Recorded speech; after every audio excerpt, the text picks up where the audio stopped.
All right, welcome back to the Nosebleed section. I'm your host, as always, Joseph Anderson, aka Mr. 98% of Sports Mark, 99% if you watched the last podcast I was on. And I'm joined by a special guest, CJ Onyechi. I got that right? So, for you guys at Sports Mark that don't know, we've launched a new interviewing series. I know football's not back yet. Football's gone away, and it's killing me. Like the USFL's done, XFL had their championship, the NFL's in the off season. I don't. Have you checked out any of that this year so far? Did you check out the USFL or XFL or anything? Me, yeah, I was tuned in a lot, and I like what they're doing with it, and I think because every league has like leagues under it. Even the MLB, they have minors. They have a bunch of minors. You go to soccer, different leagues all over the world. But football has always just been the NFL, and I like how they're starting to create new opportunities for players to play. I definitely agree. So, just a little hindsight, a little background on what we're doing here today. Again, with everything kind of like on a down period, we wanted to start a new series. We want to talk to different athletes from different perspectives, from college to CFL to, like you said, even minor league athletes, potentially XFL, USFL, whatever you name it. Like we want people on. We want to talk about their different paths, their different journeys, what they're going through, what they've been through, what they're looking forward to next. And CJ here has been awesome enough to give us that first opportunity. He's the inaugural guest on this new series, and we definitely appreciate that. We're not gonna break the internet with this interview. I'm gonna tell you now, it's not gonna be no 100 million interview view, but I love getting people's stories out there, and I love just the path that a lot of you guys are on. And I went to school, and a little about me. I went to school with CJ's older brother, Toby, and I know Toby's probably told you, and you probably saw it for yourself because I'm sure you were around us, but we probably saw a lot of people who had great potential, and it probably happened when you were there too. But you probably played with a lot of people that had great potential that you've probably seen wasted. Honestly, unfortunately, you've probably seen a lot of guys that could have went next level or something like that that just wasted their potential, and now you see like, what are you doing with your life? It kind of sucks to see. So it's great to see somebody who has gone off and gone to play the next level, and they have all these different opportunities, waiting for them like you have. And we're going to get into that a little bit right now. Sure. But let me ask you, what made you want to play football? Like, what made you start playing in the beginning? Funny you say that, because you brought up my brother. My brother was really my main, influence to football. And also I would shout out my cousin as well, and one of my family friends who helped me start playing football, because my parents really didn't want me to, which is crazy because my brother football pretty much his whole youngin' in the PAL days. But with me, they just was like, no football. You're going to be a soccer kid, basketball. You can play anything else. Just we're not going to do football.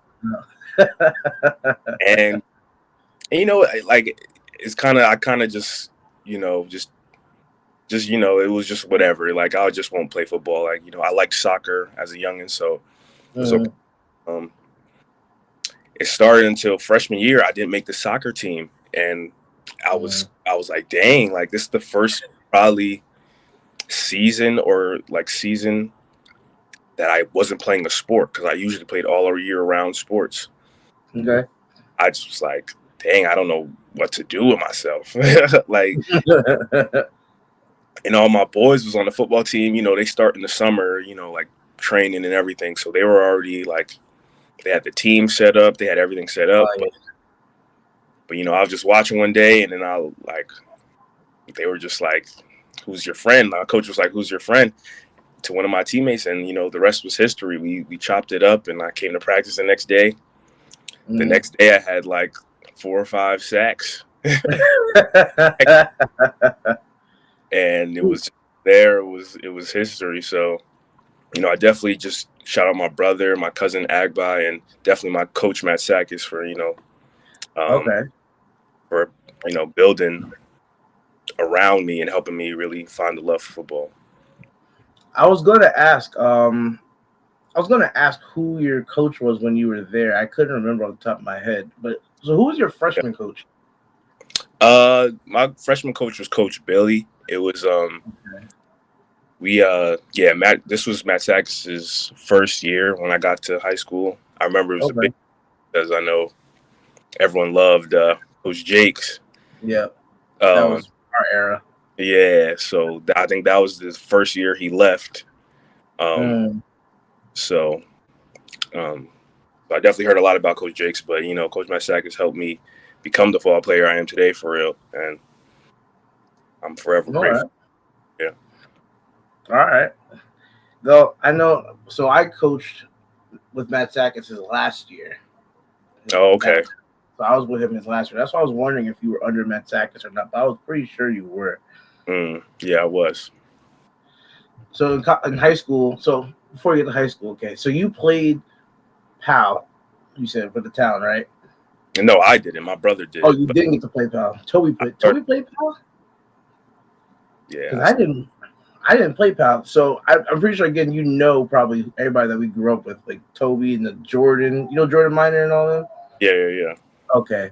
So, yeah, we all pretty much grew up together, but none of us played PAL. Like, we didn't play PAL football. Oh, Toby got to play. That's how Toby knew all the other PAL guys. But we all played basketball. That's all we did. Yeah. We played spring basketball and everything. So that's when we came into high school. I met Toby. I want to say I knew him since 6th or 7th grade, but we didn't know what each other could do on the football field because we never really played with each other. We were all like park players. So when we saw the PAL kids, it was just they play, they have the money to be able to play organized sports. We didn't do that. Even the spring basketball we played in was free. It was all rec stuff. So it's just interesting that they let Toby play. They were like, nah, you can't. Why do you think that was? I don't know. I guess I don't know. I guess they just didn't want me. They obviously, it was just kind of the fear my mom had about it. I guess my brother was more of the outgoing guy, so he was just I'm doing it regardless. But they tried to instill it, so they tried to instill in me early, you weren't gonna play that. But it was inevitable. I saw my brother playing. He played in college. It was just inevitable for me to play. So that's just what happened. Yeah. He was to be honest, he wasn't the most outspoken person though. At least I'll go to the football field. He was good. Toby was good. He was huge too. He was a big dude, but he wasn't the most outspoken person. When we played, he had to get angry for him to be outspoken and talkative. I know playing with them, it was the person who could really get him going was Jordan. Jordan could get him going because Jordan was the type of person that will trash talk you while he's kicking your ass. So if him and Toby were going back and forth on reps and Jordan's playing left tackle and Toby's playing end, Jordan starts beating him. Jordan will start talking, and then Toby will get mad and put Jordan on his ass, and then and then he'll stand over and yeah, and it's oh, when you get mad, that motor comes out, so it's just funny to see. But did you have that same motor in you, or were you more of a outspoken from the beginning? Were you a rah kind of guy, or just I let my play do the talking type? I was a more let the play do the talking. Okay. Mind you, I started in high school, so I don't really know anything. I watch football. I had big aspirations to play, but yeah, actually in the pads and you are doing everything. So I tried to be quiet. I was a humble dude. I just let my, people were saying I was good. I was just okay. I mean, and are you Toby? Are you an Eagles fan? Yeah, for sure. I think family's Eagles fan. The whole family Eagles fans? Yeah. Oh God, cut the interview short. That's dope. That's dope though. I feel that. There's definitely different types of players. They're definitely, the rah rah in your face type, and definitely the I'll play between the whistles. So Yeah. I do that. I do that. So in high school, did you play? You played. What did you play in high school? Because I know when you moved to like, I will get into it, but I know you did moved around the defense quite a lot, right? I did. I actually moved around the offense too. I really never left the field. Oh, So okay. I played What did you more. play on? What'd you say? What did you play on offense? I mean, I was a left tackle. I played Oh, I played quarterback in certain packages. I was a running back for like the playoff game. I was a tight end when we had some tight end stuff. So I played just about oh, everything. all right. I didn't know all that. Play some QB too. I had some receiver. I did everything. But mainly I was O line because we had a fairly small team. So Mm. me to to play. And that was one of the things where I say Coach Matt Sakis really taught me how to play a football player, because he was like, you got to do stuff for the team that you shouldn't. Yeah, Like, I was one of the faster guys, but I was playing O lineman, so you know, I but dig that. yeah, That's always kind of been West Orange's thing. Like I don't know what it is, but even now, from like the coaching standpoint, so I'm the head freshman coach at West Orange now, okay, and so like one thing I've noticed, and we all notice it, is that slowly but surely we're getting these bigger guys, but we go out and we play. I'm sure it was the same when you played. We play the East Oranges of the world and the PCTIs and the Irvingtons and all these teams, and all these guys have these 6'4", 300-pound linemen that somehow run 4.8 40s, and like we're just like we have linemen that are 5'7". mm-hmm. Like, where are you getting these people from? Like all these players, like that. It was always a West Orange thing. Yeah, Like even me when I played, I was I was 5'8", 197, and they wanted me to play guard, and I was just like, I'll do it, but like when you're lining up, I remember my senior year, we were playing East Orange. We were home, and we had my one friend. I don't know if you know Roe, but Roe was playing D end, and Roe is about 5'10", 199, 205 pounds in that range. We were playing East Orange. The left guard from East Orange was about 5'11", 270, and the left tackle was about 6'4", 370, 350, something like that. And when I tell you they ran one play of that game, they ran that one dive or off tackle at row the entire game. Like, and Rowe was just like, yo, what do you want me to do? Like, there's 700 pounds of man running at me. Like, what do you want me to do? mm-hmm. So it was just like we always would sit here like we would have talent, but it was just like, yo, when your center is 5'7", 170 pounds, and you got a 6'4", 300-pound nose guard crushing me every play, what do you want us to do? Yeah, for sure. So like we're finally getting like some of those big boys that like you don't know where they came from, but it's like I don't care. You're 6 foot and you're 14 years old. We'll take you. Yeah, for So sure. how was your football career at West Orange High? Like, give me like one of your highlights of when you were here in your career. Definitely would have to say like senior year, we because I mean my time there, we weren't really that good. Mm-hmm. Which was sad to say, but like that's really just our sophomore year. My sophomore year, we made it to the playoffs. We got kicked out first round. My junior year, even my freshman year, we made it to the playoffs too. But I wasn't playing varsity. But Yeah.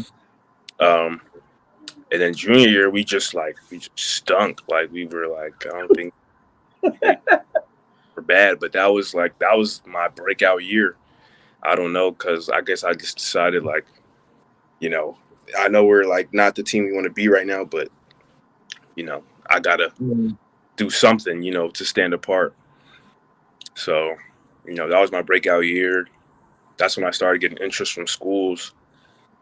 And then my senior year, I felt like that was my time. I had the leadership role. I could do what I wanted with the team. You know, Mm-hmm. and we didn't have all the pieces, but we had enough pieces to, be really competitive. And Mm-hmm.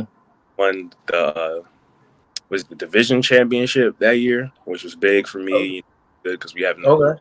hadn't won it in a while. We beat Montclair that year. We hadn't beat Montclair in like 7 years Right. before Yeah. then. Yeah. So that was like those were two big accomplishments for me that I was like, my team, was a team that did that. So Mm-hmm. That's dope. yeah, we made to the playoffs, played Ridgewood. They ended up winning the whole thing. So, it was They're always good though. They're always pretty good. yeah. And that's why I had Favorite. to running back. Our running back got injured. So maybe with him I felt like it would have been a different game. But, Okay. that was then. But it's always good to look back on, high school days and reminisce. Definitely. Definitely. I mean, it's about what is it for me? Uh, Almost 20 years ago now. But That's yeah, crazy. yeah, it's almost 20 years ago at this point. Shoot. So what is I know you said you had colleges looking at you. What were some of the offers that you got that you had, looking at you, if you remember all of them? I had a lot of local teams like like obviously Rutgers where I ended up going. But I had like Temple.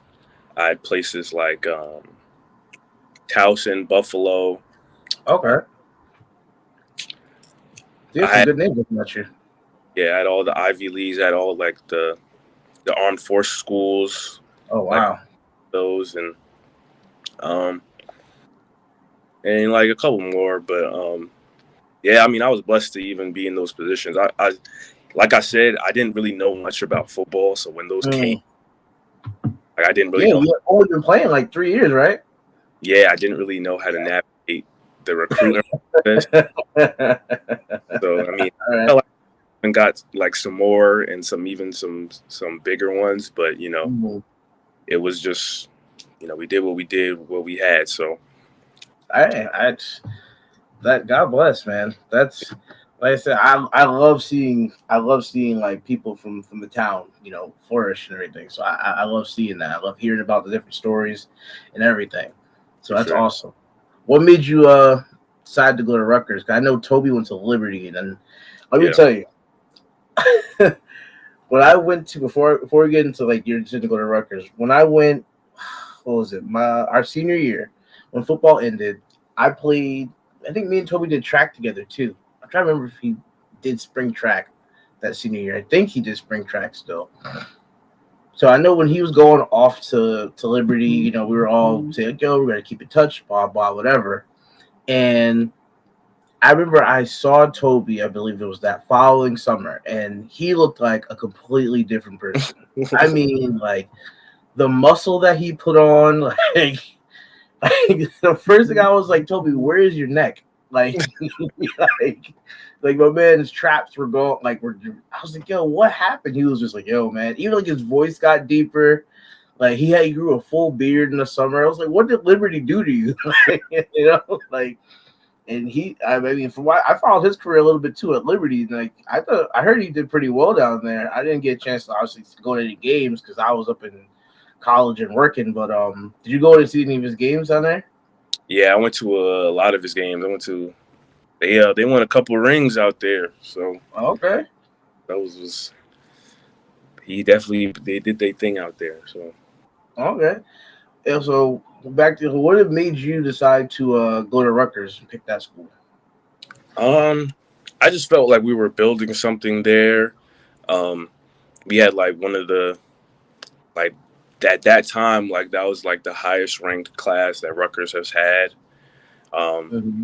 so it was just cool to be a part of that. I mean, I didn't really care about, being close to home and everything, but like I as was I gonna. Rutgers, I realized how important it was to be close to home. Like it was like I could Okay. go whenever I wanted to. I had a lot of friends at Rutgers who just were never able to go home. They were always homesick. So I was like, dang, maybe I made the right choice doing that. So Okay.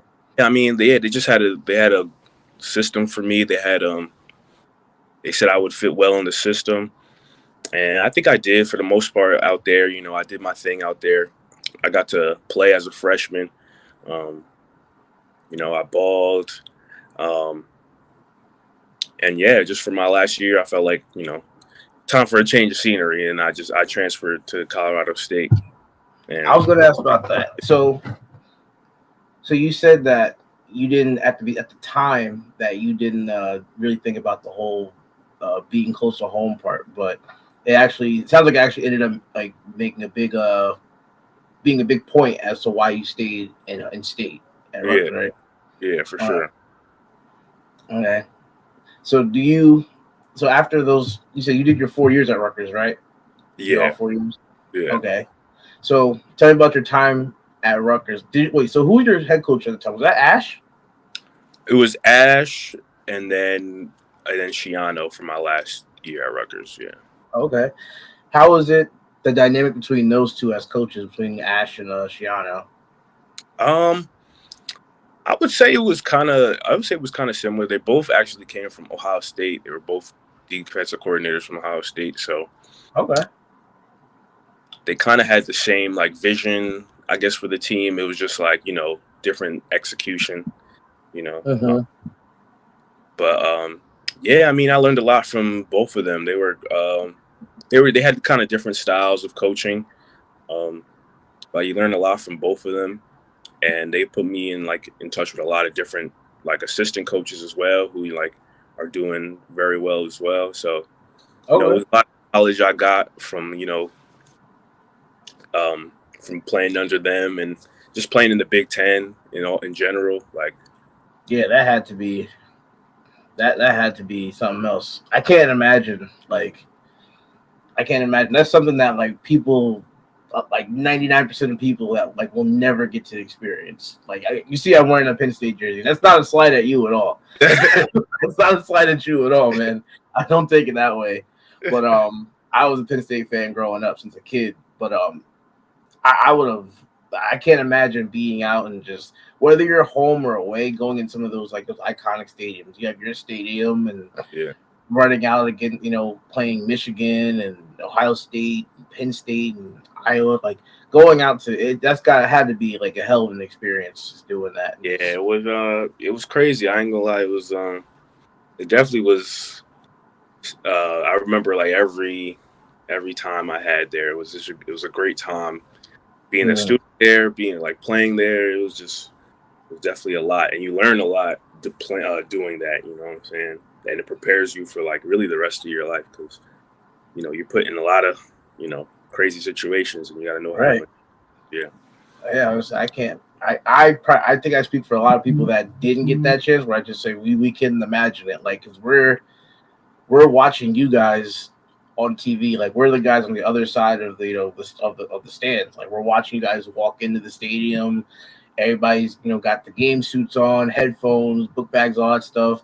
You're running out. Sometimes you're home, people are cheering, or you're away, and people are like wishing death on you and stuff like that. Like yeah, we're the ones watching you guys from the stands that are just like watching us run out there and just put your bodies out there. A lot of us we would have loved to just be on the sideline. Like that was like one of my main things. Like I don't even like look, I get it. Like my dream was to be like a fullback in the NFL.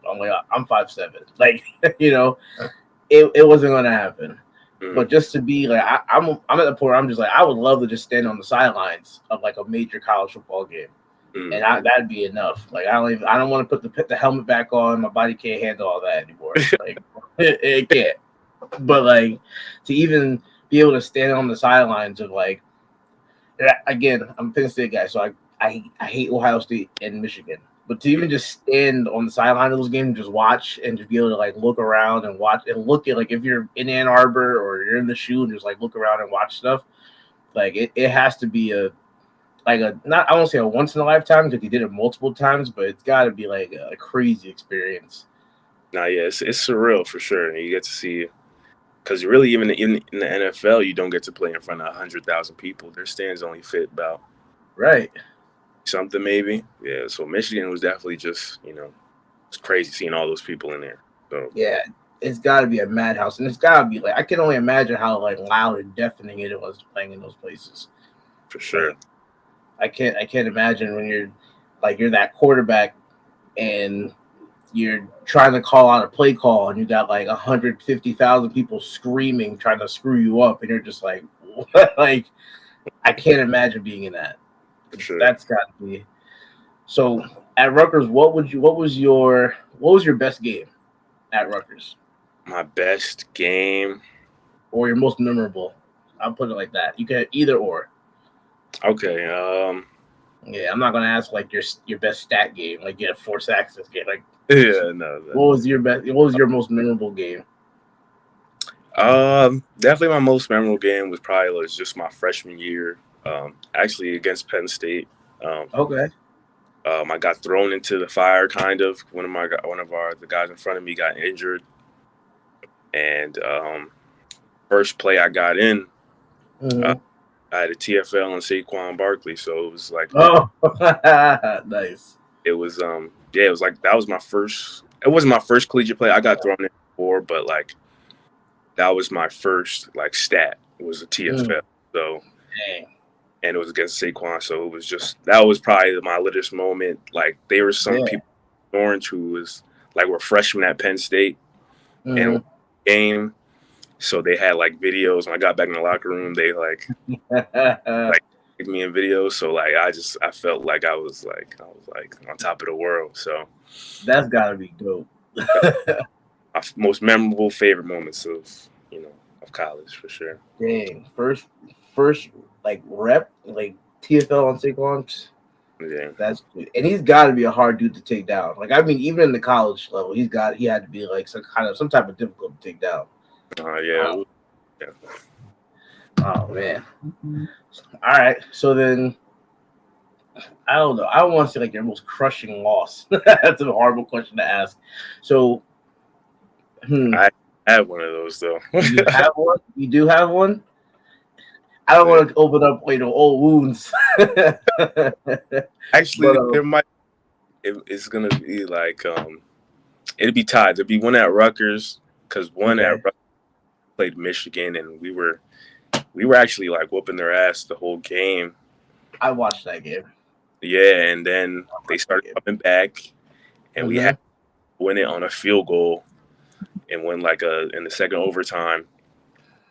And our kicker missed, and it was only 20-something yards. And I'm not, because I can't kick a 20-something yard field goal. Never gonna just happen. But it was so heartbreaking. But then I remember that game. I was watching that at home. Yeah, I remember that. I definitely was going for you guys too. Not just because you were the home team of the Jersey guys, no, because I definitely wanted Michigan to lose. So it's like I was definitely cheering for you guys at that moment, that whole time. That season we was doing well. I mean, it was COVID, so it was I felt like we prepared the most. We were even while COVID was going on, we were still training on our own time, still trying to build a team. So by the time the season came around, we were better than most of the teams were playing. So yeah, it was. I remember that game. I was definitely watching that game. Yeah. Oh man. So who was your toughest game? I'll say. Who's the toughest game? The hardest game you ever played at Rutgers? Hardest game.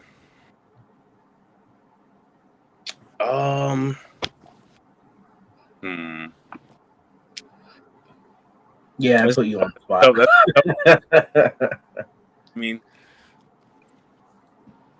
I mean, they're all hard. It's football. Every game gonna be hard.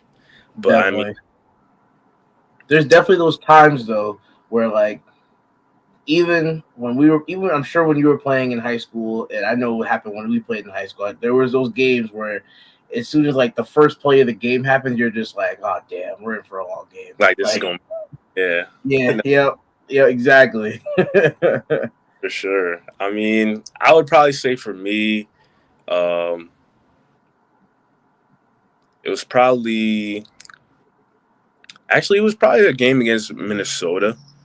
Okay. We don't really usually play them, Mm-hmm.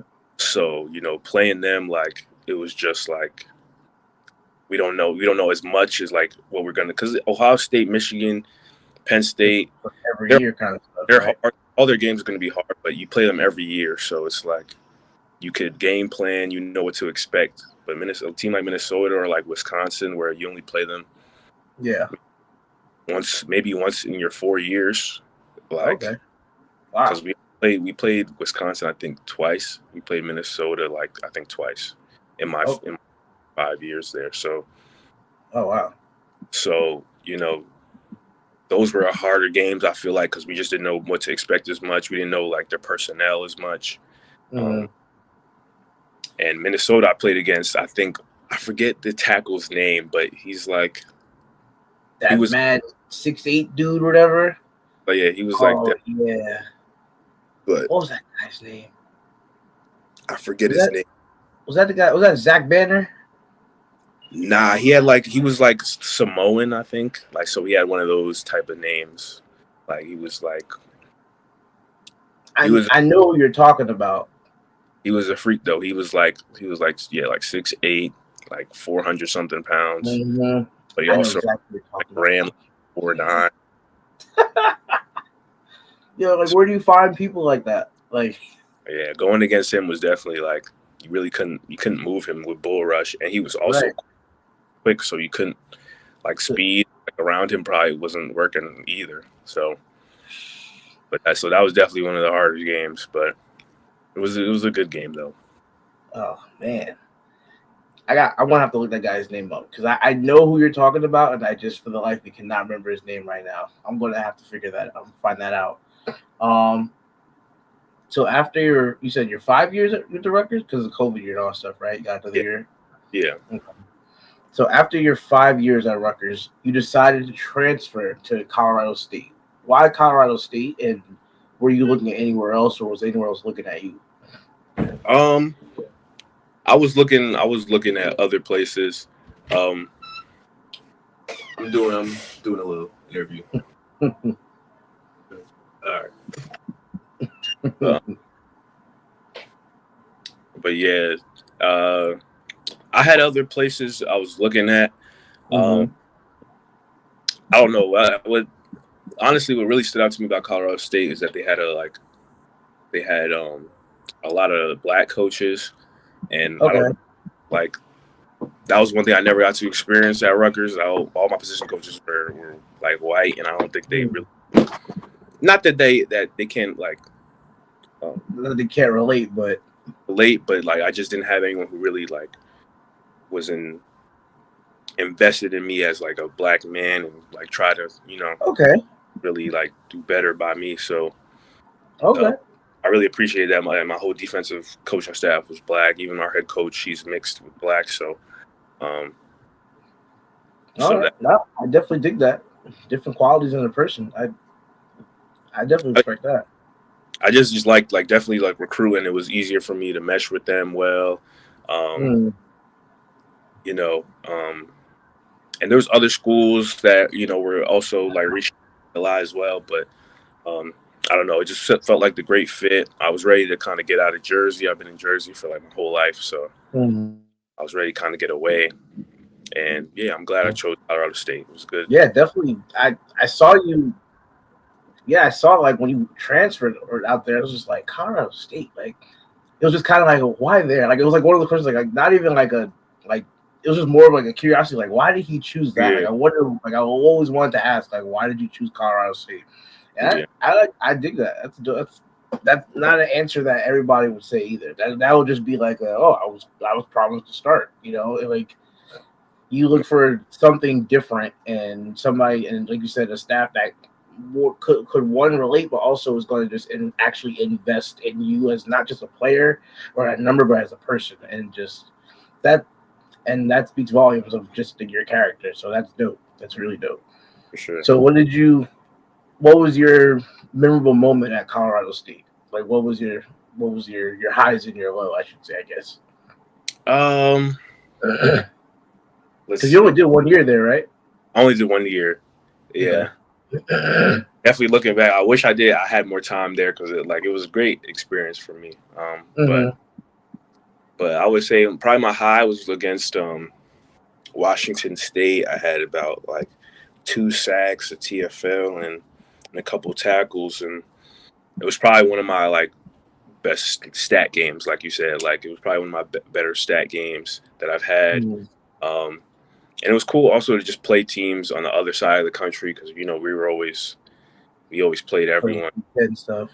East Coast and maybe some Big Ten West teams, but like not really any. But so it was cool to play like teams like Washington State, go to places like that, you know.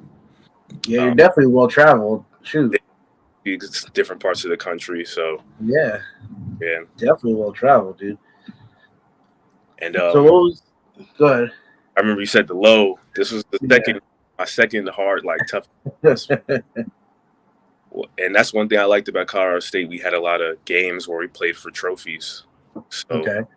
on Rutgers, we didn't play for any trophies except championship games. Oh, so you have like the battle for this and the thing that. So Okay. What do you guys play for? We have one against Hawaii, I believe, but I didn't play Hawaii this past season, which I was about. But that's interesting. Well, Colorado State versus Hawaii. Okay. Yeah, and then there's one about that. I don't know. I never heard about that one. That's it. I gotta look at that one too.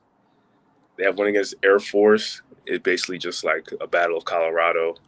Okay. They have one against actual Colorado, which they're playing this year. They didn't play last year, but that's going to be a good one to see this year. Yeah. I want to ask your thoughts on Prime going there too. I want to ask about that. Yeah, and then the biggest one is the one against Wyoming because it's like the battle for the border, like. Okay. And like that's just CSU and Wyoming. They rival in every sport. Like the CSU game is like the game everyone comes to because Wyoming could like come to us. Like it's so close they could come to our games, and we could go to theirs. So like we'd be packing each other's stadium out. And then, this past season we lost on like it was basically just lost on like one play. And what happened in the play? It was just I think one of our guys like fumbled, but it wasn't. He's the reason we were even in the game, so it was hard to be mad at him. He had like a punt return touchdown. He had like giving touchdowns. But yeah, that definitely just flipped the tide of the game. I think he had like a fumble close to their goal line, and I think they scored. But we still had a chance to win, but it was just it was. Rough. That was definitely one of my hardest losses because I definitely wanted that trophy. But, it's a rivalry too, like. Yeah, and it's a rivalry. But yeah. Did you just go in like? You just went in and like picked up the culture. Did you just go in to like Colorado State and immediately was like F Wyoming? Like did you just go in like for 1 year? That beef they have is on site. Like you see them where like it's automatic smoke. You gotta do something. Hey. I never heard of Colorado State Wyoming beef. I'm gonna have to watch those games now. For sure. If they're on TV, I'm definitely gonna tune in. You're putting me on to so many different things I've never heard of, like Colorado State Hawaii beef. Never heard of that. Like, why is Hawaii's all over here? You're like in the middle of America. Like, why y'all beefing? What happened? Dang. All right. So what goes into this? Is another one I always want to know, like, because it's an interview, but it's also just me being a curious person. Like, I'm just asking random questions at this point. But what all goes into like preparation for an opponent? Like, if you're going to play Ohio State and you play them on Saturday, and it's like you guys start like Sunday or Monday, and it's like, what is the whole preparation of that, like that week like? Yeah, so definitely like I would say Sunday there's like every day has like basically an assigned thing that you should do on that day in order to prepare and be ready. So Okay. Sunday will be like the wrap up because we usually play on Saturday. So Sunday we'll come in, talk about what happened in the last game, and kind of just like whether it's good or bad, we kind of just flush it away that Sunday, like Right. so that it doesn't go on to the next week and we could prepare and do what we have to do. So Monday is when we get introduced to who we're gonna play, who's playing, like personnel, everything we got to know about the team, and then throughout the week, that's when we kind of get into like their scheme, and we talk about what we're to expect from them on offense, what to expect from them on defense, special teams, and we go throughout the week kind of just preparing. We have to work out, so just get ready. When we play bigger teams or it's going to be run heavy, you got to be in there a little longer. You know what I'm saying? Yeah. So it's all about just having a routine and sticking with it, and then the day before, we try to get off our feet, stay like relaxed, be good, and then get your mind right. Day of, get your mind right. Whenever time of the game is, a day game or a night game. Oh yeah. How much time you have, but yeah, that's the day you just get your mind right and get to playing. So what's like the travel like aspect of it? Like if you have a game like across somewhere, across the country on a flight, like does jet lag play a factor in you guys like your warm ups, or like you wake up the next morning and you feeling the flight for the day before? Like what does that feel like? It's not really a jet lag, I would say. Because for me at Rutgers, we like the farthest flight we ever had was probably like 4 hours, maybe. Okay. It's not crazy. Like No. every team we've played has been fairly close, so it's not definitely not crazy on a jet lag aspect. Colorado, I know when they play Hawaii, they have to leave like 5 days before the game because it's around like I think it's like a 11-hour flight, 10-11-hour flight. So from Colorado. Oh my god. Yeah. So I think definitely jet lag, definitely. And I think their time difference is a little different. So jet lag definitely plays a role in that. So, but I didn't get to go. I'm mad, and they going to Hawaii. Yeah, I was to say they're going to Hawaii this season, and I'm so mad because I came on the off season where they came to us. But that's a little vacation, really. Yeah, exactly. Yeah. You could have been in Hawaii playing some ball and chilling. Yeah, I'm sure it wasn't all chilling, but like, still. Nah, you still working, but they do say they do team activities and they go out to the beach. It's cool. So yeah. What was the whole not work but school work life balance like? Because again, you have to school, some of your personal time, football, like how is the whole balance of that? Like I assume it has to be a lot, being able to balance every aspect of it. No, it definitely was a lot. I to this day I say that again, my degree is probably one of the hardest things I had to do. That's why I feel so accomplished doing it, because man, balancing it with football is crazy. The tutors, just finding time to do all your work. Right. And what did you get a degree in? I did information technology. Okay. So I was an IT guy. So my stuff was a little harder. I would say a lot of people did easier major. So I always see like when you're on ESPN and it's like everybody pops up and it's just like communications. Yeah, like, every other person has like communications degree. Not to shit on that, but yeah. And even at Rutgers, I heard the communication is not anything to joke about either. Like Rutgers is a good. Oh no! Oh, we back.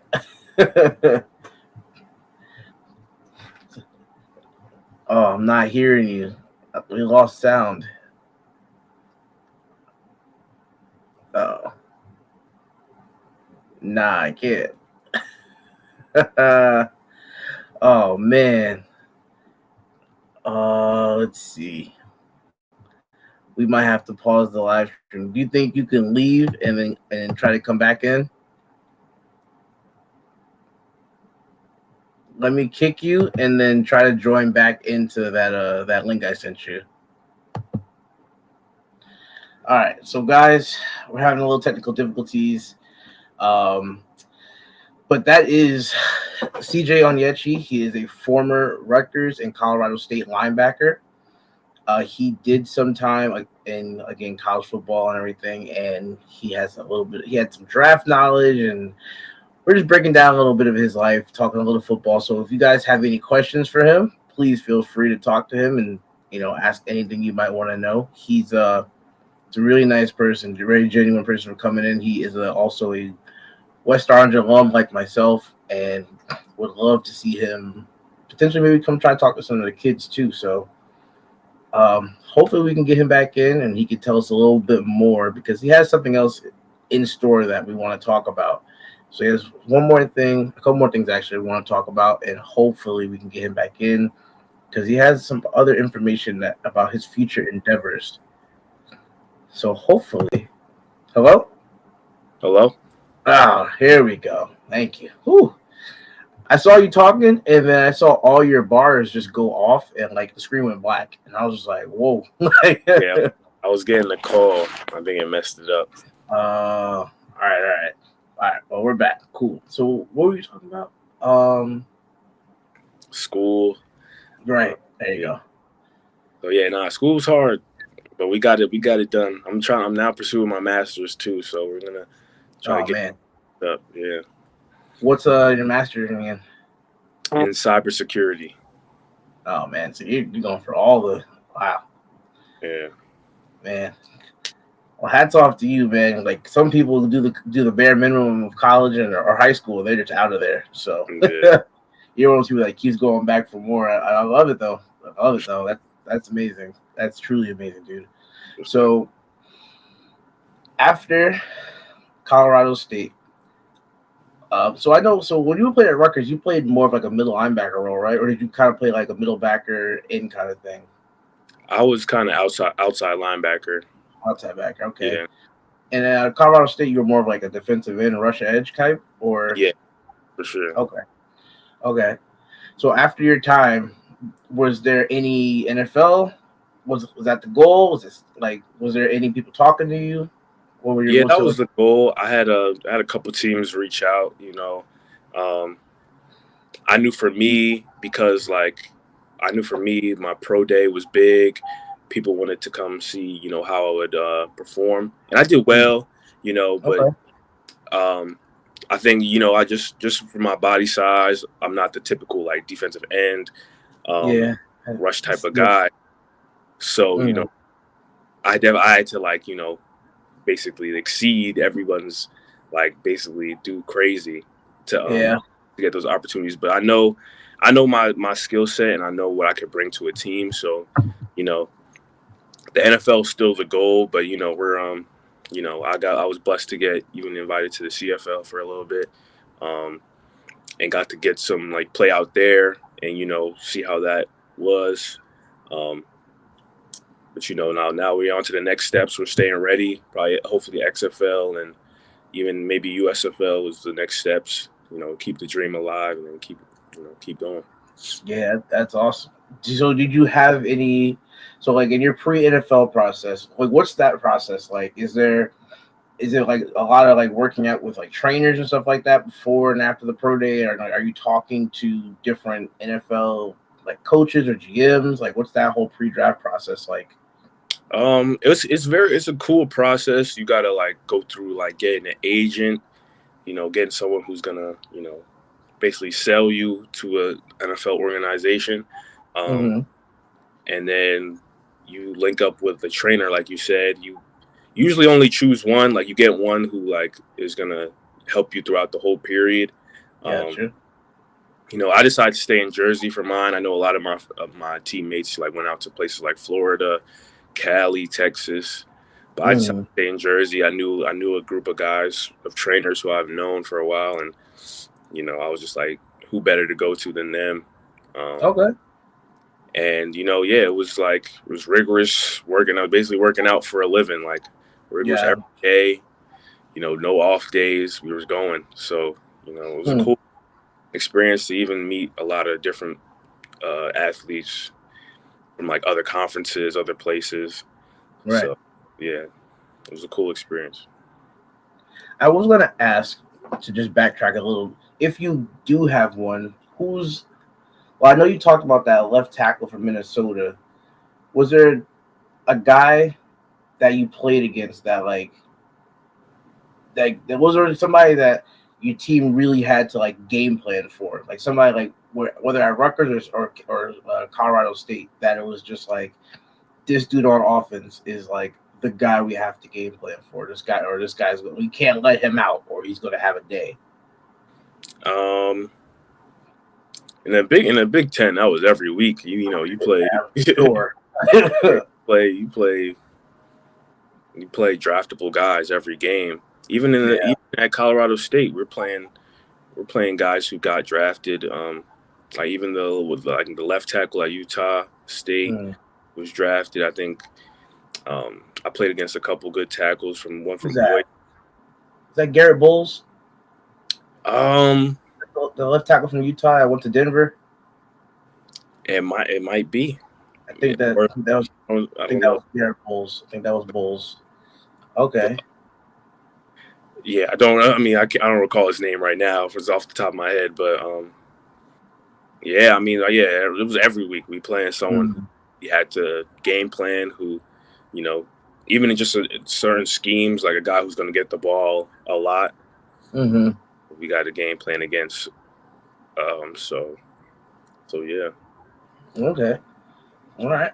So post post draft now, what was that like? Like as far as your process of what you had to do next, like was your agent reaching out? Like, because after the NFL draft, there's the whole undrafted free agent frenzy. There's rookie mini camp invites and everything, and then there's just again, I'm sure there's other leagues like you said, the CFL, the XFL, the USFL that are probably contacting people. What was that whole frenzy like? Um, it was a crazy experience because for one, like I didn't get any like invites. I didn't get any I didn't get signed, and it was Mm, hard. It was hard to go through that period too because you get to comparisons and you started seeing like people who you felt you was better than, like uh, getting other opportunities. But I try not to think like that. I was always just happy for everyone who got to because that was I would hope people were doing that for me if I got an opportunity. Like they'd be happy, right, you know. right. So that's what I just try to do. I try to be happy for it. So a couple of my guys got opportunities, All right. so and that was always the goal to just touch the league. I know a lot of guys just happy to even just be there, like make it that far. So you I'm know, sure. I mean, again, like we say, just speaking from my perspective, and I guess a lot of other people's perspective, like we would even like I know how I can't imagine how tough that must have been for you to again like the draft goes and the whole frenzy after that. hmm But like even I think I can speak for myself and a lot of people when we say like we would even love to be in your shoes at that point. Like we would love to be in you guys' shoes of like just being that person that I have to go and I'm working out full time at the higher agent. And I talked to the Giants this week, and I talked to my agents talked to the Rams, and you know, there's a potential invite to this rookie minicamp. Like, there's so many things that we're just like, yo, like we wish we could even experience that. And it's just like, as far as you say, like, as far as we're talking about like college players getting that chance, like NFL is even like smaller percentage of people that are getting that chance of even getting that call like hey like you gotta try out with the Cardinals Monday like yeah, you know so it's got to be a crazy feeling to even like even still be in the process that you're in now you know yeah, so I definitely. mean so You what's just the next blessings, man. I think that. I think that. Yeah, Again, I told you this was even like for me. This was even off like just a great opportunity to have this interview with you. This is awesome. sure. So what is the next? So the next what's the next step I should say for you because you have. I know you said you touched the CFL for a little bit. So what was the CFL? What happened with your time there? It was very cool experience. I've actually been to Canada before. I went to Niagara Falls with the fam, Okay. but I got to see a new part. I was in Ottawa.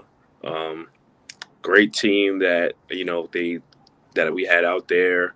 I Mm-hmm. think they're building something well out there. Um, yeah, it's a different game out there in Canada. Like some of the rules are a little bit different in regards to Yeah, special teams, um, the I've, offense, like I've been receivers. trying to learn it. I've been Yeah, trying to. it's different. It's really different. Receivers have like a 5 yard head start, which makes like DB's jobs way harder. Yeah.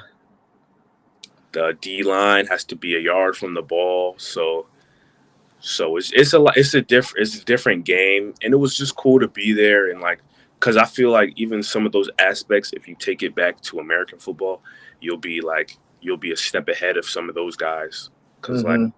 especially for like maybe like a D line, your get off has to be way more explosive if you're a yard Right. from the ball than Right.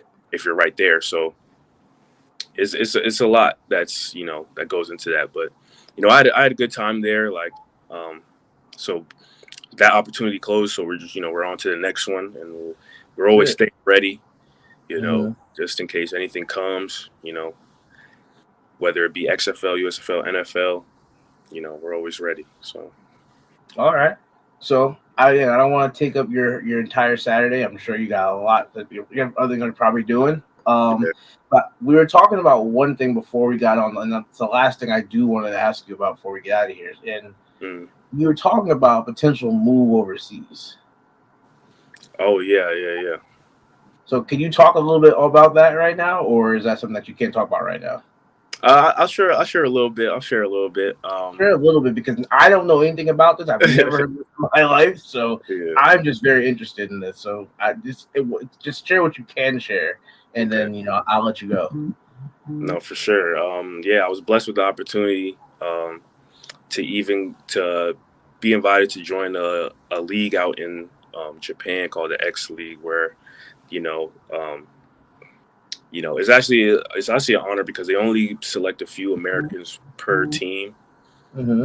So it's a mostly Japanese um, league, and Mm. they give me a chance to play, but also coach and like teach a lot of the Japanese players how to you know, play out there. It's because it's Right. American football out there. It's all the same American rules. Um, Okay.